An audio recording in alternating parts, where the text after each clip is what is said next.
This is a review of the book Going Clear about Scientology by Lawrence Wright. It's a fascinating journey to study any religion. The deeper you go, the simpler yet more complex it gets.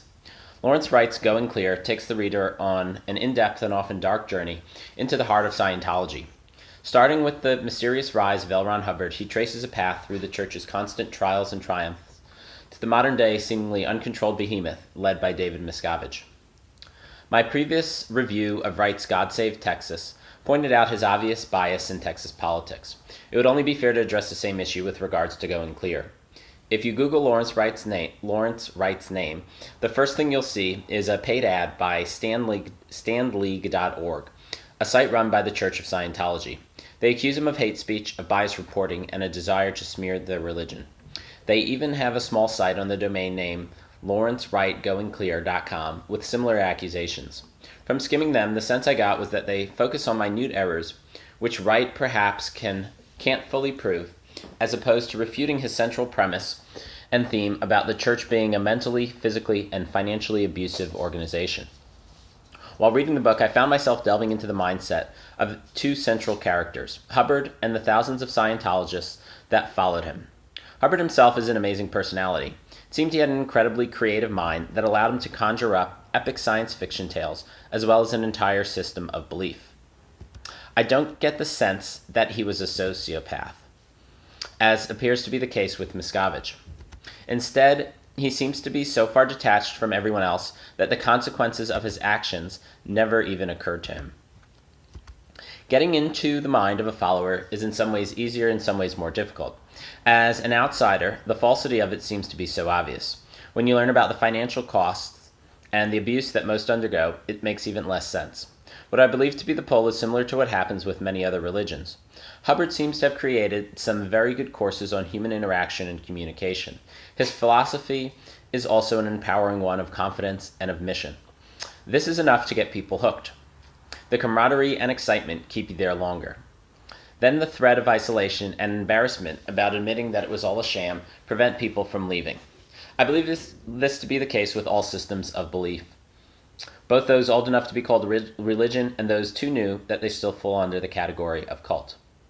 Most of Wright's story is told through the lens of former top Scientology executives who left recently. Mike Rinder was the director of CSI. Mark Rathburn was the Inspector General of its Religious Technology Institute. Paul Haggis was one of their top people in Hollywood and a central character in the book. Tommy Davis is the last character portrayed in the book and the most recent one to leave. With all of them, the pattern seems to be the same, an unbridled enthusiasm for decades, followed by an impactful moment that fills them with doubt, and then a sharp break. Again, I feel this is similar with other religions. Once you wake up, there is a complete paradigm shift in how you view the world.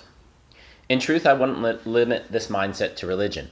The same holds true for political beliefs, philosophical views, and even your business mindset. The human brain seems to adopt a worldview and then fit all the pieces into that mold. My curiosity has always driven me to try and understand every point of view and to turn away once I find myself and my surroundings becoming too dogmatic. In fact, while it is intellectually rewarding, it's also very tiring. I think it would be much easier to simply adopt a path and stick to that mindset. In the end, I always end up finding it stifling, however. As detailed with Haggis and others, once you start to see cracks in the model, they rapidly spread and the whole structure falls apart. Having studied other religions, I actually find myself defending Scientology to some extent. I think Wright does a fair job covering these arguments, and the church themselves seems to be wisely adopting this mindset as well.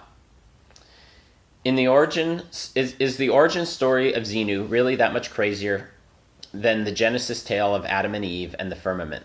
Is Jesus' resurrection less believable than Hubbard hanging out on Van Allen's belt? Certainly the abuses committed by the church pales in comparison to those done nowadays in the name of Muhammad. The closest comparison to Scientology is Mormonism, which is now becoming accepted and even admired in modern-day America. The scariest thing about the organization is really the terror of bureaucracy. I found myself drawing comparisons with another fantastic book I just read, One Flew Over the Cuckoo's Nest. In both these stories, all the evil characters are victims in some ways manipulated by circumstances and situations to rule over and be cruel to others.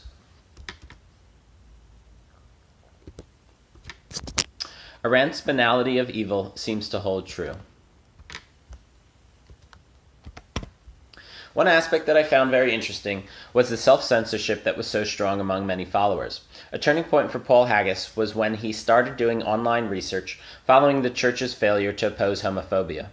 He found the investigative articles in the St. Petersburg Times, and his mind was suddenly open to the numerous abuses that had been committed. He had access to the internet for over 15 years before he considered examining the arguments against his belief.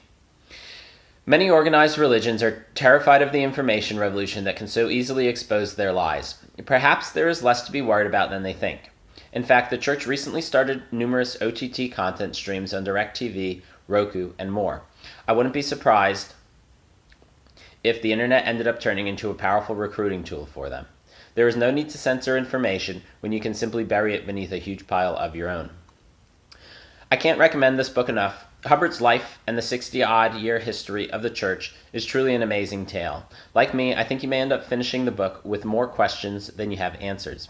What was really going on in Hubbard's mind, and why do so many people continue to believe? Until the next book, this is Judah Ross, and I hope you enjoy your reading.